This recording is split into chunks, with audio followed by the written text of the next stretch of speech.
AI agents are everywhere, automating tasks and making decisions at machine speed. But agents make mistakes.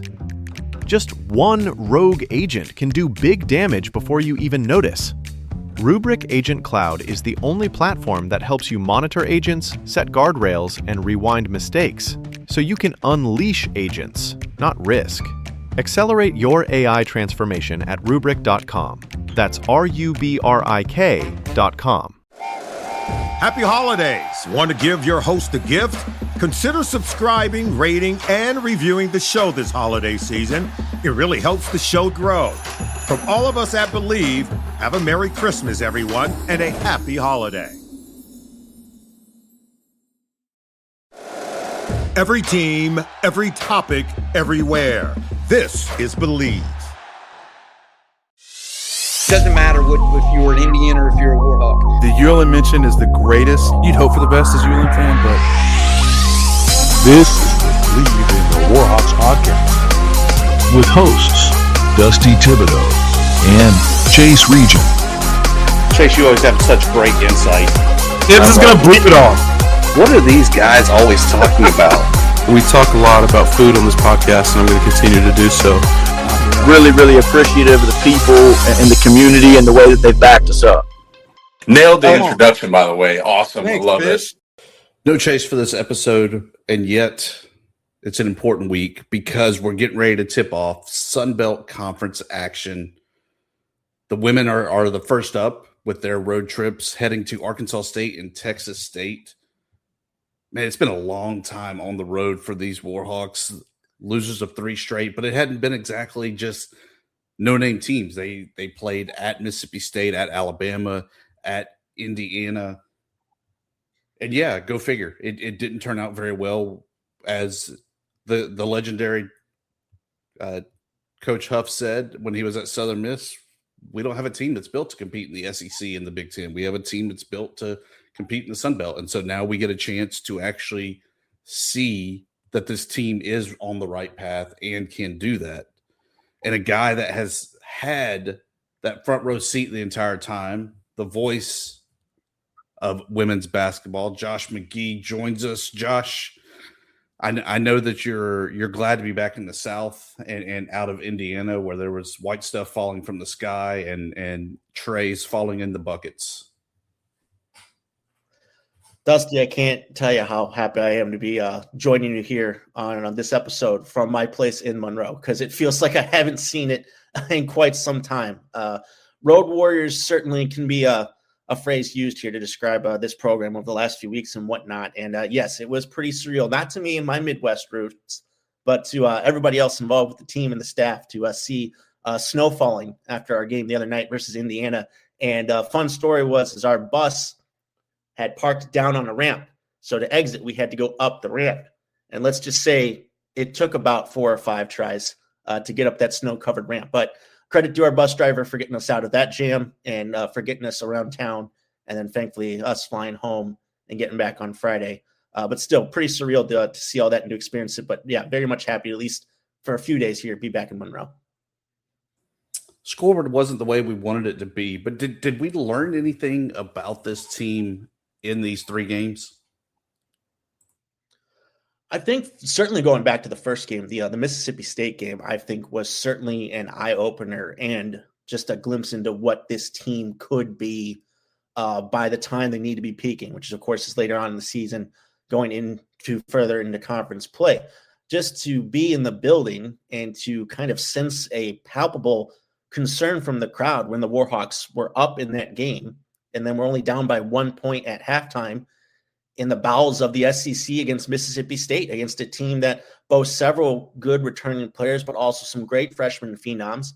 They had a ton of athleticism. The size and strength of the team was a huge advantage, and yet the Warhawks had found a way to compete. They took it on the chin essentially in the third quarter, but they were still in it going into the fourth quarter and competed to the very end. I think that's the game really to hang your hat on. As far as these other games against Alabama, Indiana, very much going to be NCAA tournament teams. I'm talking about, not, your 1s or your 2s or whatnot, but still solidly seeded teams when things are all said and done. Again, the balance of returning players. And then, of course, freshmen that were highly recruited coming out of high school. Just recently having gone against the top scorer in the Big Ten there in Shea Chesky, she was as advertised, 30-plus points, but she's been doing that to everybody. She did that to nationally ranked Iowa State, the Cyclones, just a few weeks ago. So it really was no skin off the nose of ULM to go down swinging against these two teams in their own barns. Crowds, especially the Indiana crowd, was quite a sight to see, as far as that building being about as packed as you could expect on a Thursday night with all that is going on in that campus. So what we learned about this team is that they're not going to quit even in the face of adversity. There's a lot of things as far as what we have been able to figure out. We started out the year with 14 newcomers, not really knowing anything. I can safely say at this point, we've started to learn the characteristics of the team in general. This coaching staff under Scotty Fletcher, what they preach, what they practice, what they really want out of this team. And then even on an individual standpoint, what you can come to expect from certain players on any given night, regardless of what the score is. So we've learned a few things. And as far as going into conference play, you can't really take much from the scores. I think it's been more so about the execution as far as the basics and the big things that this coaching staff want from this team, that they're hopeful that when the competition now becomes a little bit more even going into Sun Belt Conference play, that they will be on the right side of the scoreboard. Jamani Ingram is the lone player that's averaging double digits, just over 10 points a game. Is that a kind of – is she the player that has to succeed for the Warhawks to win, or has that just been kind of the victim of circumstance of these real tough, perennial power teams? I think it certainly has been the competition, I think, over the last couple of games. Jamani Ingram, back-to-back games of 11 points against Bama and against Indiana. And that really, I think, is due to the fact that as far as what her offensive game is, you don't have to look at the stats too long to figure out, she's not going to, beat you from downtown. She's not really a three-point scorer. But inside that three-point arc, she has an ability to get off extremely difficult shots. And when you're going up against athletes that you don't normally see, from the SEC and from the Big Ten, you need someone who's going to be able to get off their own shot or can hit the sometimes impossible shots in order to keep the offense going, whatnot. Jamani Ingram excels at that much more than anybody else on this team. So it's no surprise to see her, remain at the top. Going forward, I continue to emphasize this team will be successful when they get 4 or 5 people on any given night, not even having to get to that 15-plus barrier. If everyone's chipping in, a solid 8 to 12 points, across the board, that's what was really working at the beginning of the season against some of these other teams. It was a very balanced scoring attack. The bench was exquisite at the beginning of the season. We've now seen that regression to the mean, and the starters have stepped up, and that's when most of the scoring has come from, and that's where it is going to be expected going forward. But this team really excels when everybody is chipping in and shouldering the load, not when it is just one person. Jasmine Jackson, of course, has had a couple spectacular games leading them in scoring. The 25-point game against Lamar, wasn't expected, but it was greatly appreciated and needed on that night. But as far as what we've seen from these last few games, it's just been about what's been particularly working on any given night, not necessarily the strategy of we need one person to kind of lead the way and eventually we'll figure everything else out. So going forward, obviously, you like to see a few more people step up and continue to get back to maybe some of the form we saw earlier on in the season. But for right now, as far as how this team is built, how they want to play, it's kind of hitting expectations in that part of things.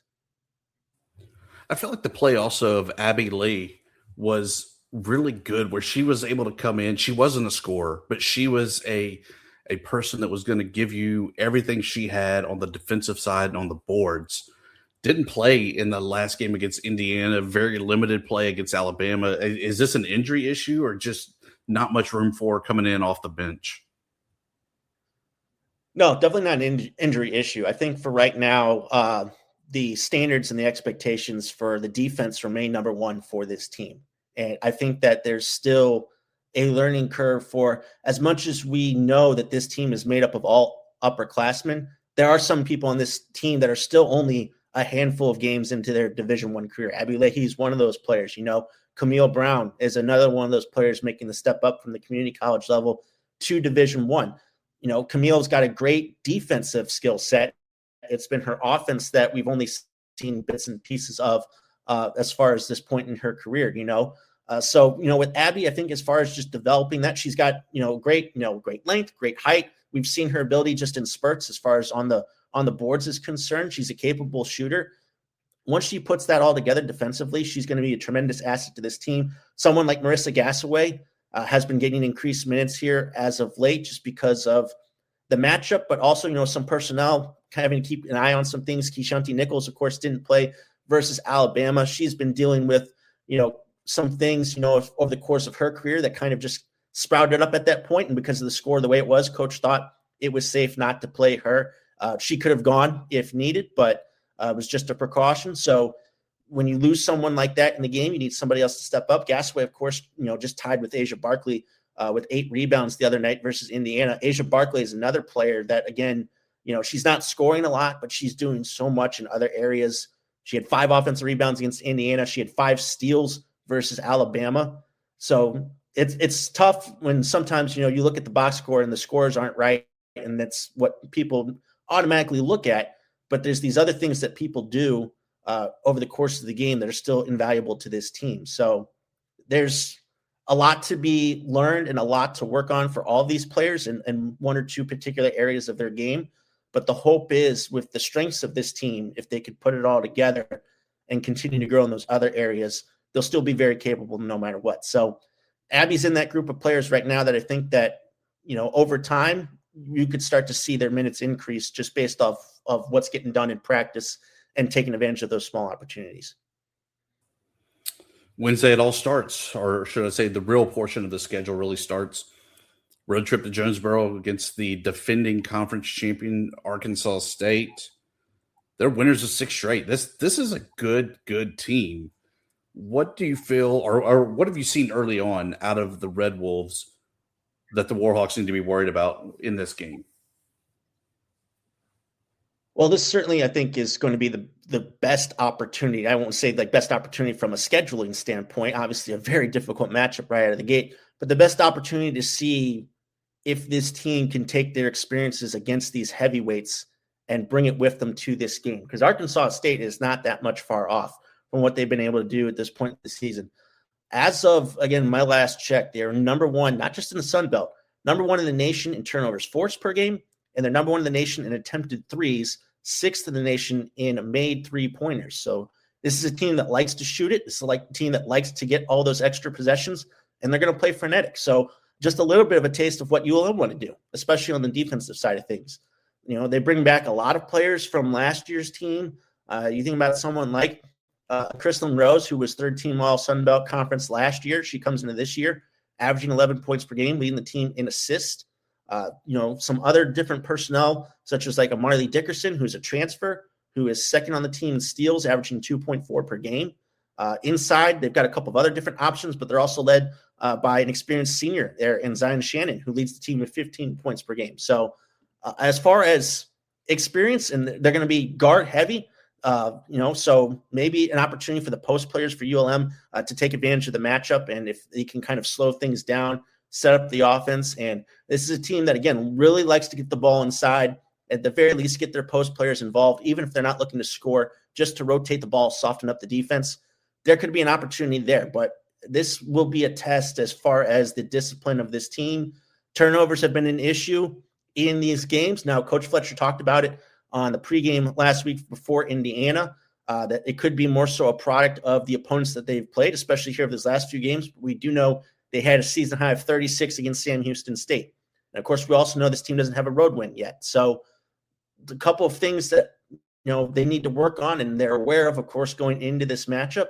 And I expect it'll be a tough task. But as far as this opportunity, the schedule will also allow for a quick turnaround to get it back if they don't win this game. We actually see the Red Wolves in the 4th matchup as far as the conference slate is concerned. It's kind of funny to think that you're only 4 games in the conference slate and you've played someone twice and you're done with them. But so it's an opportunity here to challenge themselves against one of the top teams in the conference. And just to see, I think, Dusty, if they could somehow pull this off, it would certainly be a huge statement to the rest of the conference to expect that this ULM team are going to be involved, somewhere in the middle of the pack at the very least if they can go into Jonesboro and pull off this win. Yeah, I really like Zion Shannon. Their 5'8" guard, Tennessee State transfer. She's 5'8", but she plays like she's 10 feet tall and bulletproof, able to really drive the paint, able to get the rebounds. Somebody that I really had circled as a key player for the Red Wolves coming into there. After that, it's a road trip to Texas State one last time, a noon tip-off. So bright and early. Josh, you got to make sure you eat your Wheaties that morning against Texas State. The Bobcats currently on a one-game winning streak, having beaten UNT Dallas this past time. I think that they're a non-D1 school. Other than that, this team has really struggled out of the gates. What have you seen out of them? Yeah, interesting, because last year this team finished with the same conference record as ULM. So right there, as far as the standings were concerned, coming into this year, they were picked just ahead of the Warhawks. And as far as this early season, it's not just been, kind of the lack of quality wins or the wins in general. It's been some of the losses at home. As far as just, everybody tries to schedule as many non-conference home games as possible at the early parts of the season. Texas State was no different, but as far as their success, they have not found it in the same way that other teams have. They're just 3-2 at home as far as the early parts of the year. So with this team, it's an opportunity for the Warhawks, I think, especially if Wednesday works out, to really go in with some momentum and get off to a quick 2-0 start at the beginning of the season. It's very much in their grasp. As far as the matchup is concerned, again, with this team and with ULM, they're going to want to be compact defensively, and they're going to want to emphasize taking care of the basketball. I think that will pretty much play against any of these teams over the course of this season, as far as the main thought processes for this coaching staff and for this team, what's going to make them the most successful going forward. But for Texas State, they'll be at home. They'll be looking for wins after what's been a slow start to the season, so they're going to come hungry. And for this ULM team, not knowing right now how Wednesday is going to go, they're going to have to get themselves up. And like you said, Dusty, it'll be the first noon tip-off on the road at the very least, or at least early tip-off here over the last few weeks for this team. Now, Grant, we'll get to San Marcos a couple days ahead. Friday will be a full day for the team to set themselves up to practice and to go through a normal day before getting ready early on that Saturday. So that hopefully maybe will pay some dividends, that it's not a quick, turnaround travel-wise or whatnot from Jonesboro. But for this team, very much so, that game has got to be circled as far as an opportunity that they cannot pass up here at the very end of this schedule here, and at least of the year of 2025. Trying to break through on the road, again, early parts of conference season. Definitely want to be on the lookout for this game in particular, no matter what happens against Arkansas State on Wednesday. That Texas State game really has me kind of concerned because it is ULM. It's the exact same style of play. It's the exact same team. Both of them shoot 38% from the floor. It's the exact same type of score. I think ULM might be maybe a little bit more physical than Texas State, but it's very much a mirror image that we're going to see on Saturday against the Bobcats. Definitely. And as far as the coaching staff is concerned, they're going to realize that pretty much quickly. It's been, amazing to kind of see some of the similarities as far as the preparation for these past few games, getting to see up close and personal the team again in their film sessions and their practices and whatnot, and how many oftentimes they'll say, okay, as far as this personnel and this play, it's like our blank. And you start to realize just how much, teams across the nation in this sport just pick and pull from each other and just kind of do certain variations and whatnot, whatever works for their particular team. So as far as just, they cannot get caught just looking at the record, looking at the home schedule and looking at anything else as far as this game is concerned, with the opportunity here before the holiday break, because they'll get a nice little break. And then, of course, January 1st, we'll be back at home going up against the Jaguars of South Alabama.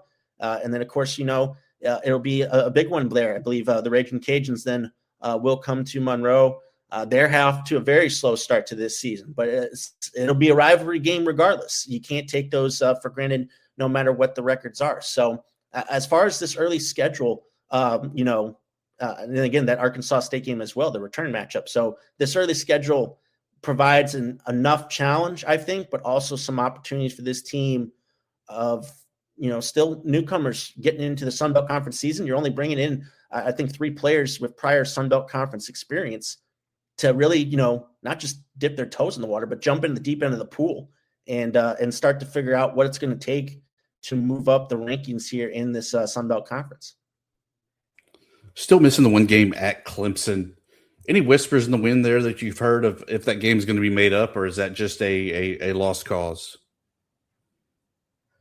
I think as far as the mentality going forward, there is an opportunity later on in the schedule. As far as right now, what people can see online is there's that week of the second half of the MAC Sun Belt Conference Challenge. Opponent yet to be determined. Of course, that will be due to the net rankings and then, preferred geographical locations, whatnot. So it'll still be some time before ULM figures out where they will be going, because of course we hosted to open the year against Eastern Michigan. So we know that we will be out on the road somewhere very far. The MAC certainly is not adjacent to the Sun Belt, but that week it's just that game on that weekend. And as far as maybe an opportunity there, I don't know how things line up on the Clemson side of things, but I know ULM, as far as the potential there, could maybe place that game there. There's a couple of other spots. I do know the coaching staff, again, have communicated. That was the honest part as far as the Clemson release was concerned. There have been talks about trying to play it this year, and I think maybe even going forward, trying to reschedule it again maybe for next year. So no, I would certainly say that trip to Clemson is not just, in the trash can and gone. That there is motivations for both sides to try to get something done. It's just a matter, of course, of how this season kind of plays out. And is there that break that affords them that opportunity for both teams? Because, again, both teams will be very much in the in-conference season, and who knows what the rosters will look like with the injuries and whatnot at that point. Does it really make sense from a health and safety standpoint to play it? But nope, I would say that expectations is that somehow, some way, they'll find a way to get that one back on the schedule. It's been a long time on the road there, Josh. Take us through what's a day in the life on the road like with women's basketball?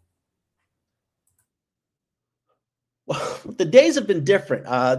From being in North Carolina, getting the call that the Clemson game had been canceled, and to rerouting myself to the Greenville airport, and then the subsequent delays and cancellations and whatnot to eventually get us back home. I ended up in Lafayette, Louisiana, a week before I was supposed to with football. So I actually visited the city twice that week. But as far as these last few trips are concerned, it's been really fun to be a part of this group. The camaraderie, the togetherness of this group of players and the coaching staff as well has been what has kind of shined through even in the midst of these tough times. Just the opportunity as far as just taking in local food and getting to go out and see a little bit of the towns that we have been a part of, getting just, kind of some early looks in at the building, going with the teams to shoot arounds, to practices and whatnot, to kind of explore the space. And because it's not every day that you get to make a trip to Assembly Hall and you look up and there's banners, adorning both sides of the stadium, all of the old, architecture still in place and whatnot. Just the sheer size of these places and whatnot, it's truly been an amazing sight. But to kind of get the full experience of, your bus rides, your plane rides and whatnot, it was kind of cool coming back on Friday from Indiana. So many people, start to recognize that you're part of a team, and talked to a lady who graduated from Louisiana Tech and was reminiscing on old memories. I had to remind her that, of course, the women's team did beat Louisiana Tech earlier this year. You hear from people from different parts of the country wishing you good travels, and everybody's got a connection of some sort to either Monroe, Louisiana, to women's basketball. Was just very cool. So, this has kind of been the best part of the job, is to get to kind of go out and experience different places, but also bring Monroe to these places and talk about our women's program, to talk about the university in general, just anybody who seems to be interested. So that's been the kind of the cool thing. It's something I've never gotten to experience prior to coming here, and it's certainly not something I take for granted. So as much as the traveling kind of has been cool, again, we'll be very grateful, especially in January, where there'll be a 4-game homestand over a 2-week span, which will feel like, just absolute heaven after several more weeks out on the road. But still, there's been a lot to take away from these trips to these places here so far. I told you Monroe's the center of the universe, not just the world, the universe. But it's a place most people have never even heard of, but it's the center of the universe. I don't know why I should have been shocked on Friday when the plane was full going back to Monroe from Atlanta with all these different places for people, from work purposes, for vacation, for anything, whatnot. But yeah, it was funny again to be a part of it and then just look at the team and realize we're like 30% of this flight. I shouldn't be complaining or talking about anything. But yeah, it's been really cool to get to figure out those little things about Monroe as far as the impact that it can have, even if people don't even realize it. Always great. Josh, can't thank you enough for stopping by. Good luck. Safe travels this week, and I'll see you on Saturday in San Marcos. Happy holidays. Want to give your host a gift? Consider subscribing, rating, and reviewing the show this holiday season. It really helps the show grow. From all of us at Bleav, have a Merry Christmas, everyone, and a happy holiday. If you like the show, please take a moment to rate, review, and subscribe. It really does help the show to grow. Thank you for listening.